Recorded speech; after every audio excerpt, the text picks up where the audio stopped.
आज हम भजन संहिता 30 देखेंगे। आज का पाठ पिछले समय में किए गए भजन संहिता 29 के अतिरिक्त विवरण के रूप में कहा जा सकता है। संक्षेप में आज का पाठ कहता है कि हमारा उद्धार केवल परमेश्वर के अनुग्रह और परमेश्वर के संप्रभु कार्य से है, और यह कि यह विश्वास जो हमें उद्धार की ओर ले जाता है केवल परमेश्वर का अनुग्रह और परमेश्वर का उपहार है, और यह उद्धार के आशीर्वाद के बारे में बताता है जिसे इस विश्वास का परिणाम कहा जा सकता है। तो विशेष रूप से यह क्या कहता है?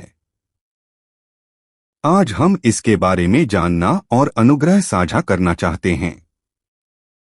पहला, आज का पाठ कहता है कि हमारा उद्धार केवल परमेश्वर का अनुग्रह और परमेश्वर का संप्रभु कार्य है। आज के पाठ भजन संहिता 30:1-3 में, हे यहोवा, मैं तुझे सराहूंगा क्योंकि तूने मुझे ऊपर खींचा है और मेरे शत्रुओं को मुझ पर आनंद करने नहीं दिया। हे मेरे परमेश्वर यहोवा, मैंने तेरी दुहाई दी और तूने मुझे चंगा किया। हे यहोवा, तूने मेरे प्राण को अधोलोक से निकाला है, तूने मुझे कब्र में जाने से बचा लिया है, ऐसा कहा गया है। हे यहोवा, मैं तुझे सराहूंगा क्योंकि तूने मुझे ऊपर खींचा है। आज का पाठ हे यहोवा, मैं तुझे सराहूंगा के साथ शुरू होता है। यहाँ यह प्रथम पुरुष में निश्चित रूप से दाऊद है, जो हमारे परमेश्वर के लोगों का प्रतिनिधित्व करता है। संक्षेप में, हमारे परमेश्वर के लोगों को यहोवा परमेश्वर की स्तुति और प्रशंसा करनी चाहिए, और इसके कारण के बारे में वह निम्नानुसार कहता है, क्योंकि तूने मुझे ऊपर खींचा है। इस वाक्य के सामने संयोजक की मौजूद है, जो यह बताता है कि हमारे परमेश्वर के लोगों को यहोवा परमेश्वर की स्तुति और प्रशंसा क्यों करनी चाहिए। कारण यह है कि प्रभु ने मुझे ऊपर खींचा। यहाँ यह ऊपर खींचा शब्द का अर्थ बाहर निकालना या ऊपर उठाना है, और यह वह शब्द है जो तब उपयोग किया जाता है जब कोई जानवर गड्ढे में गिर जाता है और उसके शरीर को रस्सी आदि से बांधकर बाहर निकाला जाता है। संक्षेप में, प्रभु ने मुझे ऊपर खींचा का अर्थ है कि परमेश्वर ने मुझे उस गहरे गड्ढे से, या कहें उस विनाश से निकाला जहां नरक की उस अनंत आग की झील में गिरने के अलावा मेरे पास कोई विकल्प नहीं था। ऐसा इसलिए नहीं था क्योंकि मैं अपनी शक्ति या इच्छा के चुनाव या उस गड्ढे की दीवार को पकड़कर और ऊपर आकर उद्धार प्राप्त कर पाया। इसे फिर से कहें तो ऐसा नहीं है कि मैं उद्धार प्राप्त कर सका क्योंकि मैंने बहुत से अच्छे काम किए या क्योंकि मैंने परमेश्वर के सभी नियमों का पालन किया और अभ्यास किया, या क्योंकि मुझमें कोई धार्मिकता या योग्यता थी। इसके बजाय यह कि हमारे परमेश्वर के लोग उद्धार पा गए केवल परमेश्वर का अनुग्रह और परमेश्वर का संप्रभु कार्य है। इसलिए हमारे परमेश्वर के लोगों को केवल उस परमेश्वर की स्तुति और प्रशंसा करनी चाहिए जो इस उद्धार को पूरा करता है। और साथ ही दाऊद उद्धार के इन 3 पहलुओं के बारे में निम्नानुसार कहता है, और मेरे शत्रुओं को मुझ पर आनंद करने नहीं दिया। यहाँ शत्रु शैतान और शैतान की शक्तियों को संदर्भित करता है। संक्षेप में, हम देखते हैं कि शैतान की शक्तियां लगातार हमारे परमेश्वर के लोगों को परेशान करती हैं, बाधित करती हैं, सताती हैं, धोखा देती हैं, लुभाती हैं और हमला करती हैं। ऐसा क्यों है? यह परमेश्वर की उद्धार की योजना को बाधित करने और हमारे परमेश्वर के लोगों को नरक की उस अनंत आग की झील में खींचने के लिए है। लेकिन इस उद्धार को कहा जा सकता है कि परमेश्वर ने शैतान की ऐसी सभी योजनाओं, इरादों और उद्देश्यों को नष्ट कर दिया है ताकि ऐसा शैतान आनंद न कर सके। फिर उसने उन्हें कैसे नष्ट किया? 1 यूहन्ना 3:8 में यह कहता है, जो कोई पाप करता है वह शैतान की ओर से है, क्योंकि शैतान आरंभ ही से पाप करता आया है। परमेश्वर का पुत्र इसीलिए प्रकट हुआ कि शैतान के कामों को नाश करे। जो कोई पाप करता है वह शैतान की ओर से है। यहाँ पाप परमेश्वर द्वारा भेजे गए मसीहा यीशु मसीह के लहू की योग्यता पर विश्वास किए बिना अभी भी शैतान के दास के रूप में जीने के जीवन को संदर्भित करता है। संक्षेप में यह कहा जा सकता है कि हर कोई जो यीशु मसीह के लहू की योग्यता पर विश्वास नहीं करता है, वह व्यक्ति है जो इस क्षण भी पाप कर रहा है, और अभी भी वह व्यक्ति है जो शैतान के साथ एक हो गया है और शैतान का है। शैतान आरंभ ही से पाप करता आया है। यहाँ आरंभ ही से पाप करता आया है हमें समय की शुरुआत में अदन के बगीचे की उस घटना की याद दिलाता है जब शैतान हमारे पूर्वज आदम के पास आया और उसे धोखा दिया और लुभाया, जिससे हमारे परमेश्वर का विरोध हुआ, परमेश्वर की योजना बाधित हुई और आदम से पाप करवाया गया, जिससे हमारी मानव जाति उस अनंत श्राप में गिर गई। लेकिन अब भी यह शैतान अभी भी वह प्राणी है जो परमेश्वर का विरोध करता है, परमेश्वर द्वारा किए जाने वाले इस उद्धार को बाधित करता है और उसके चुने हुए लोगों को यीशु मसीह के लहू की योग्यता पर विश्वास करने और उस उद्धार तक पहुंचने से रोकता है। इस प्रकार योजना बनाता है कि वे उस अनंत विनाश में गिर जाएं। परमेश्वर का पुत्र इसीलिए प्रकट हुआ कि शैतान के कामों को नाश करे। हालांकि यीशु जो मांस के शरीर में इस पृथ्वी पर आए और क्रूस पर अपना लहू बहाकर मर गए, वह शैतान के ऐसे काम को नष्ट करने के लिए था। फिर वह शैतान के काम को कैसे नष्ट करने जा रहे हैं? यह कि यीशु ने क्रूस पर अपना लहू बहाकर मरकर और बदले में हमारे पाप के सभी ऋण का भुगतान करके, और हर कोई जो इस पर विश्वास करता है उसे बिना किसी कीमत के धर्मी कहकर और उन्हें परमेश्वर के लोग और परमेश्वर की संतान बनाकर और उन्हें बचाकर वह शैतान के ऐसे काम को नष्ट कर देता है। इस तरह परमेश्वर ने अपनी योजना के अनुसार यीशु के माध्यम से शैतान के ऐसे सभी कार्यों को नष्ट कर दिया है, ऐसा कहा जा सकता है। अब चलिए फिर से आज के पाठ पर वापस आते हैं। हे मेरे परमेश्वर यहोवा, मैंने तेरी दुहाई दी और तूने मुझे चंगा किया। यह शब्द उद्धार के एक अन्य पहलू के बारे में भी बताता है। यहाँ दुहाई दी जब बाद के दूसरे भाग से अनुमान लगाया जाता है तो ऐसा लगता है जैसे उसने किसी बड़ी बीमारी से चंगा होने के लिए दुहाई दी थी। हालांकि यह दुहाई देना हमारी मानव जाति की वास्तविकता का प्रतिनिधित्व करता है जिसे अभी तक बचाया नहीं गया है।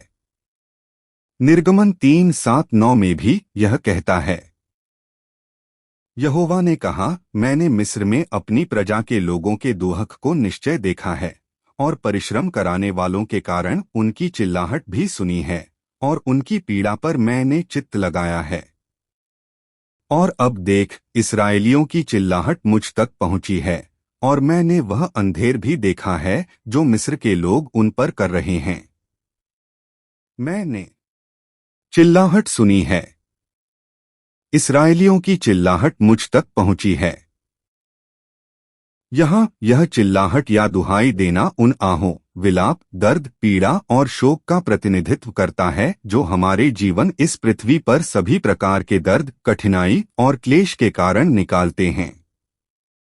क्या ऐसा नहीं है? हमारा जीवन वह प्राणी है जो उस अदन के बगीचे में पाप करने और परमेश्वर से श्राप भुगतने के बाद इस पृथ्वी पर सभी प्रकार के दर्द, शोक, उदासी और क्लेश के बीच रहता है और अंततः नरक की उस अनंत आग की झील में गिर जाता है। दूसरे शब्दों में, वह प्राणी बन जाता है जो अनंत काल तक मर जाता है। ठीक उसी तरह आज के पाठ में दिखाई देने वाली यह दुहाई भी जीवन की ऐसी वास्तविकता को दिखाती है। तूने मुझे चंगा किया। लेकिन परमेश्वर ने ऐसे जीवन को चंगा किया है जैसे कि एक गंभीर आध्यात्मिक बीमारी से पीड़ित हो। परमेश्वर ने ऐसे जीवन को चंगा किया है जिसके पास अनंत काल तक मरने के अलावा कोई विकल्प नहीं था। फिर उसने इसे कैसे चंगा किया?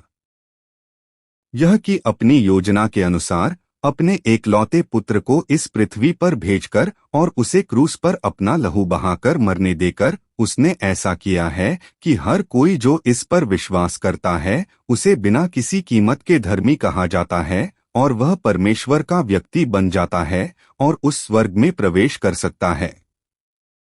इसे फिर से कहें तो उसने ऐसा किया है कि हम फिर से अनंत काल तक जीवित रह सकते हैं। हे यहोवा, तूने मेरे प्राण को अधोलोक से निकाला है, तूने मुझे कब्र में जाने से बचा लिया है। यह शब्द उद्धार के एक अन्य पहलू के बारे में भी बताता है। यहाँ यह कब्र या गड्ढा का अर्थ एक छेद है और पहले दिखाई देने वाले अधोलोक के साथ सहसंबंधित रूप से उपयोग किया जा रहा है। यह नरक की उस अनंत आग की झील की ओर इशारा करता है। संक्षेप में इस शब्द का अर्थ यह भी है कि परमेश्वर ने अपने स्वयं के लोगों को, जिनके पास नरक की उस अनंत आग की झील में गिरने के अलावा कोई विकल्प नहीं था, नरक की उस आग की झील से बाहर निकाला ताकि वे उस स्वर्ग में प्रवेश कर सकें और अनंत काल तक जीवित रह सकें। उसने अनुग्रह प्रदान किया है ताकि वे नरक की उस आग की झील में न गिरें। तो हमें क्या करना चाहिए?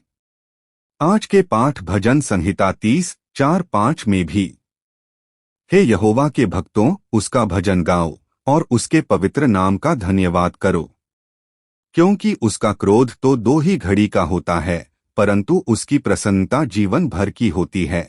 रात को तो रोना पड़ेगा, परंतु सवेरे आनंद होगा, ऐसा कहा गया है। हे यहोवा के भक्तों, उसका भजन गाओ और उसके पवित्र नाम का धन्यवाद करो।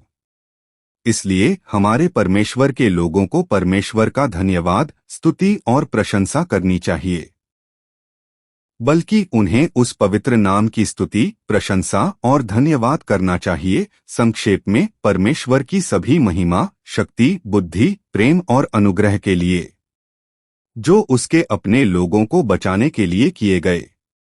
क्योंकि उसका क्रोध तो 2 ही घड़ी का होता है, परंतु उसकी प्रसन्नता जीवन भर की होती है। रात को तो रोना पड़ेगा, परंतु सवेरे आनंद होगा। यहाँ यह क्रोध और रात सहसंबंधित रूप से उपयोग किए गए हैं, जो अदन के बगीचे में पाप के कारण श्राप प्राप्त हमारे जीवन के थके हुए जीवन का प्रतीक हैं। हालांकि ऐसा क्रोध और रात भले ही उस जीवन में सभी प्रकार की कठिनाई, रोना, शोक और उदासी बनी रहे और निवास करे, यह केवल एक संक्षिप्त क्षण के लिए है। क्योंकि इस पृथ्वी पर जीवन, चाहे वह कितना भी लंबा क्यों न हो, 100 वर्ष पूरे नहीं कर सकता।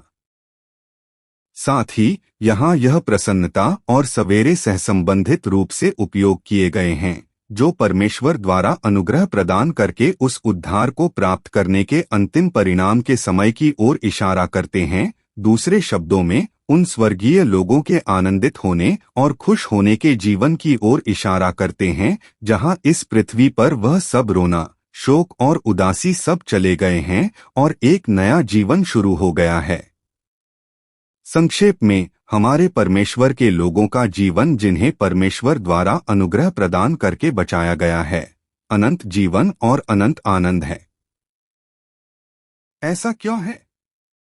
क्योंकि हमारे परमेश्वर के लोग, जिन्होंने हमारा उद्धार प्राप्त किया है, उस अनंत स्वर्ग में प्रवेश करेंगे और हमेशा के लिए आनंदित और खुश रहते हुए जिएंगे।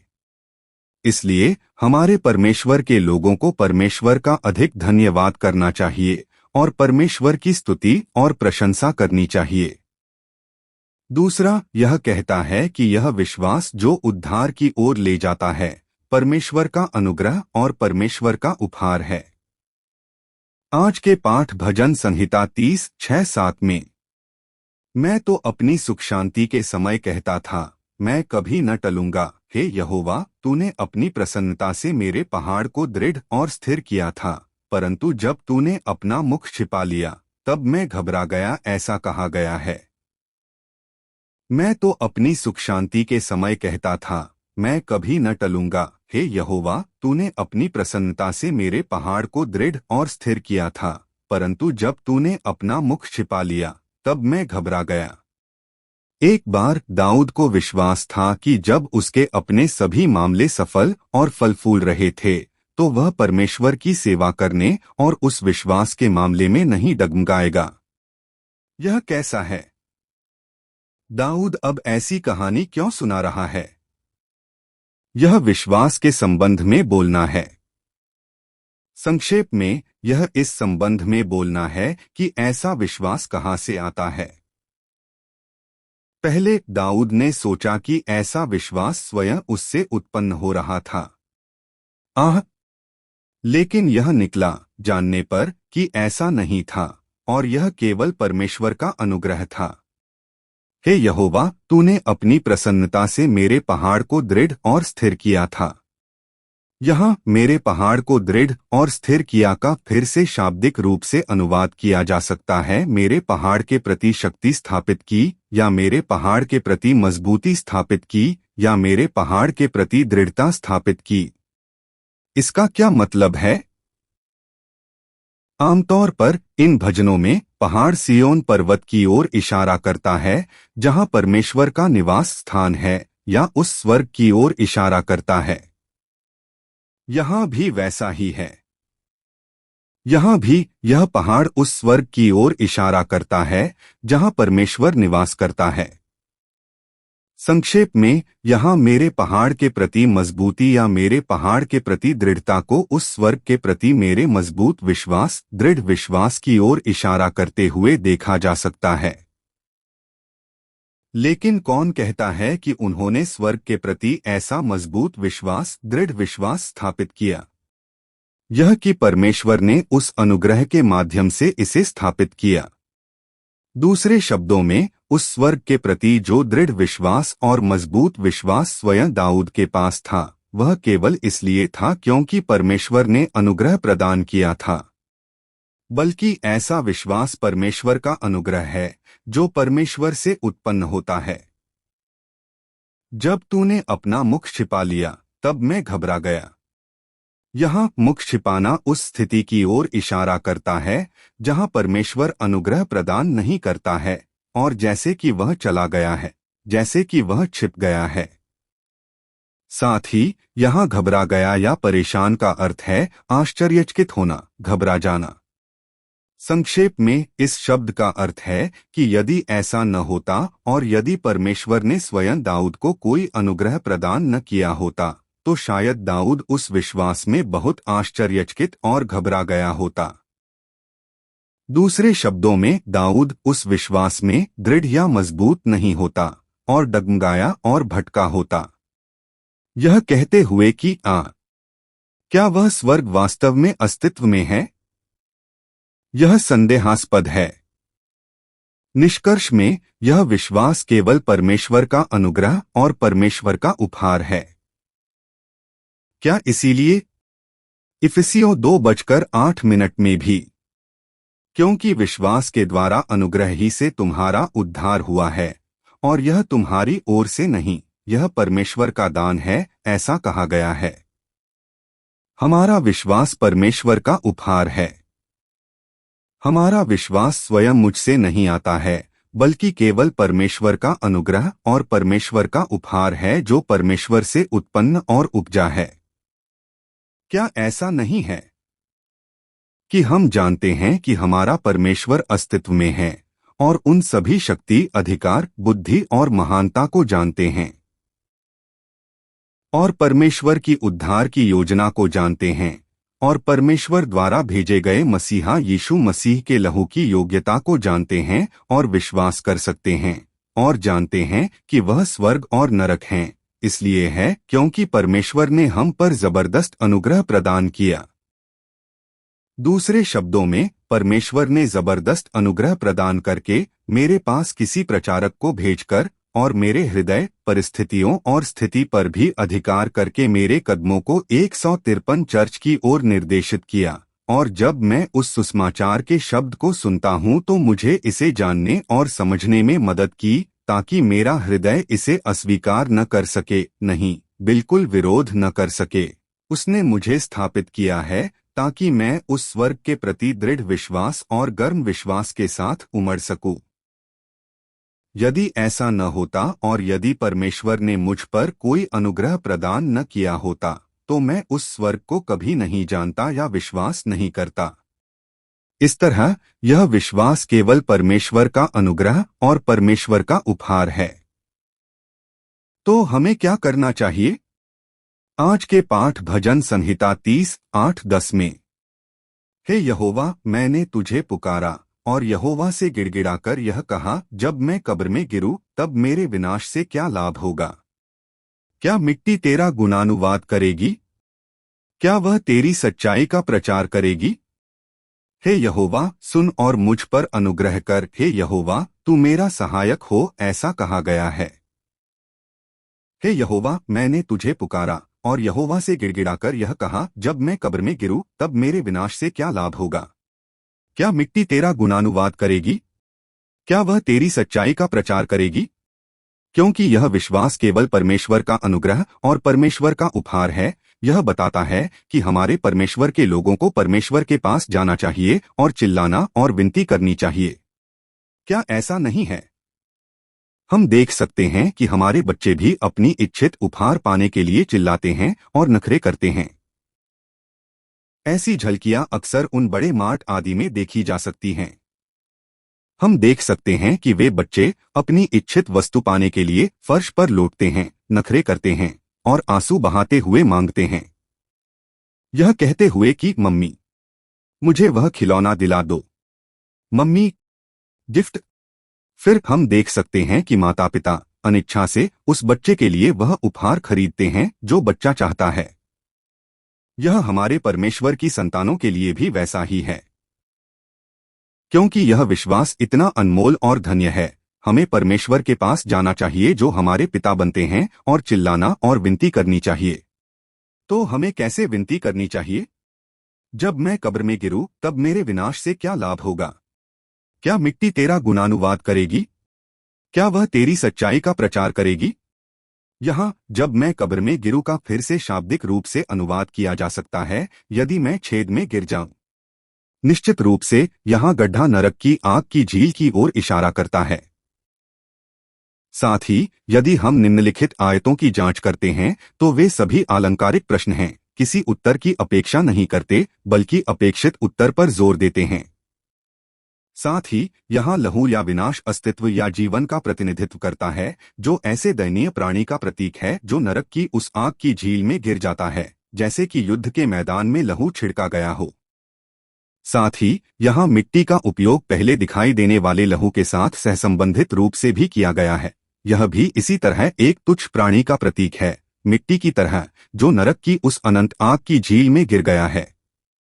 संक्षेप में इस शब्द का अर्थ है कि यदि मैं नरक की उस अनंत आग की झील में गिर जाऊं तो मेरे जैसे तुच्छ प्राणी से परमेश्वर को क्या लाभ होगा, और ऐसा तुच्छ प्राणी परमेश्वर की स्तुति कैसे कर सकता है और उन चीजों के बारे में बात कैसे कर सकता है जो परमेश्वर ने की हैं। इसलिए ताकि मैं नरक की उस अनंत आग की झील में न गिरूं, परमेश्वर मुझे अनुग्रह प्रदान करे और मुझे विश्वास प्रदान करे। नहीं, मुझे एक मजबूत विश्वास, दृढ़ विश्वास के साथ स्थापित करे जो कभी न डगमगाए। नहीं, इस तरह हमारे परमेश्वर के लोगों को, ताकि वे नरक की उस अनंत आग की झील में न गिरें, परमेश्वर के पास जाना चाहिए और उन्हें दृढ़ विश्वास, ठोस विश्वास देने के लिए चिल्लाना और विनती करनी चाहिए। हे यहोवा, सुन और मुझ पर अनुग्रह कर। हे यहोवा, तू मेरा सहायक हो। ओह परमेश्वर, मुझ पर तरस खा और दयालु हो। ओह परमेश्वर, मुझ पर बड़ा अनुग्रह प्रदान कर और मुझे वह बनने दे जो उस स्वर्ग को जानता है, ताकि मसीहा यीशु मसीह जिन्हें परमेश्वर ने भेजा है, उनके लहू की योग्यता पर पूरी तरह से विश्वास करके मैं उस स्वर्ग तक पहुंच सकूं। मुझे बड़ा विश्वास प्रदान कर। ओह परमेश्वर, मुझे भी बड़ा विश्वास, दृढ़ विश्वास, अधिक जलता हुआ विश्वास प्रदान कर। हमें चिल्लाना और विनती करनी चाहिए। इस तरह से विश्वास नहीं करना जैसे कि मैं वह था जिसे उस स्वर्ग में कोई दिलचस्पी नहीं थी। यह अच्छा है अगर स्वर्ग अस्तित्व में है, और यदि नहीं तो जो भी हो, ऐसा नहीं होना चाहिए, बल्कि हमें बड़ा विश्वास, अधिक शक्तिशाली विश्वास, दृढ़ विश्वास देने के लिए चिल्लाना और विनती करनी चाहिए। अंत में आज का पाठ विश्वास के परिणाम के बारे में बताता है जो परमेश्वर ने हमें उपहार के रूप में दिया है। संक्षेप में उस उद्धार के आशीर्वाद के बारे में। इसके अलावा आज का पाठ उस कारण और उसके उद्देश्य के बारे में बताता है जिसके लिए परमेश्वर ने हमें केवल अनुग्रह के रूप में दिए गए इस विश्वास के माध्यम से बचाया, न कि मानवीय धार्मिकता, योग्यता या स्वतंत्र इच्छा के चुनाव द्वारा। आज के पाठ भजन संहिता 30:11-12 में तूने मेरे विलाप को नाचने में बदल दिया। तूने मेरा टाट उतारकर मुझे आनंद का कमरबंद पहनाया है, ताकि मेरा प्राण तेरी स्तुति गाए और चुप न रहे। कि मेरे परमेश्वर यहोवा, मैं तेरा धन्यवाद सदा करता रहूंगा, ऐसा कहा गया है। तूने मेरे विलाप को नाचने में बदल दिया। तूने मेरा टाट उतारकर मुझे आनंद का कमरबंद पहनाया है। यह शब्द केवल अनुग्रह के माध्यम से उपहार के रूप में दिए गए विश्वास के परिणाम के बारे में बताता है। संक्षेप में उस उद्धार के आशीर्वाद के बारे में। यहाँ विलाप या उदासी हमारी मानव जाति की वास्तविकता का प्रतिनिधित्व करती है, जो उस अदन के बगीचे में पाप करने के कारण एक अनंत श्राप में गिर गई थी। संक्षेप में सभी प्रकार की कठिनाई, क्लेश, शोक, उदासी, विलाप के बीच इस तरह जीना और अंत में नरक की उस अनंत आग की झील में गिर जाना। साथ ही यहाँ टाट का उपयोग इससे पहले आने वाले इस शब्द विलाप या उदासी के साथ सहसंबंधित रूप से भी किया गया है। यह भी श्राप में गिरी हमारी मानव जाति की वास्तविकता का प्रतिनिधित्व करता है। संक्षेप में यह टाट काले बकरी के बालों से बना था और इसकी बनावट सख्त और खुरदरी थी, इसलिए पुराने दिनों में इसका उपयोग गरीबों के कपड़ों के रूप में किया जाता था। और बाइबल में हम देखते हैं कि कई बार ऐसा होता है जब यह सभी प्रकार की कठिनाई, प्रतिकूलता और क्लेश के जीवन का प्रतीक होता है। यहाँ भी वैसा ही है।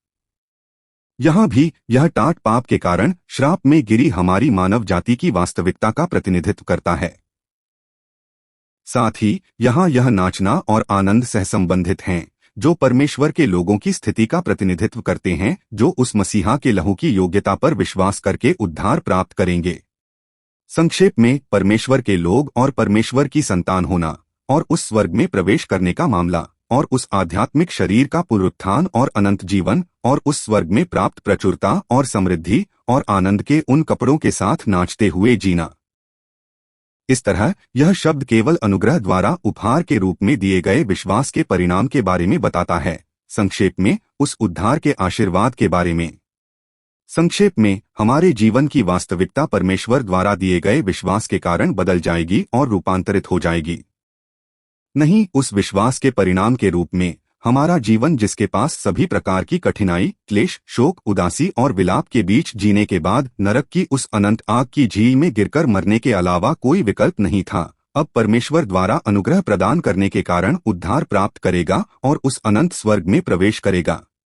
नहीं उस विश्वास के परिणाम के रूप में हम परमेश्वर के लोग और संतान होने और उस आध्यात्मिक शरीर के पुनरुत्थान और अनंत जीवन में भाग लेंगे।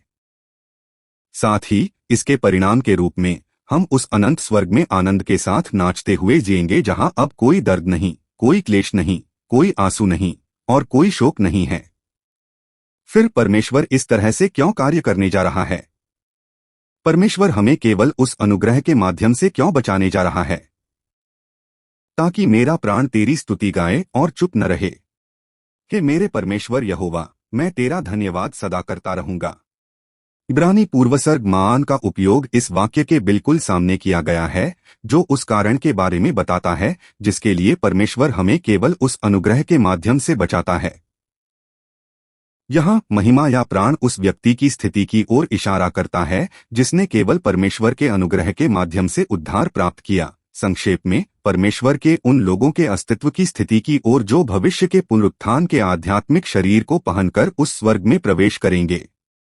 संक्षेप में यह परमेश्वर के ऐसे लोगों के अस्तित्व की स्थिति का प्रतिनिधित्व करता है जो पुनरुत्थान के उस आध्यात्मिक शरीर को पहनकर उस स्वर्ग में प्रवेश करेंगे और परमेश्वर की तरह महिमा के रूप में अनंत काल तक जीवित रहेंगे।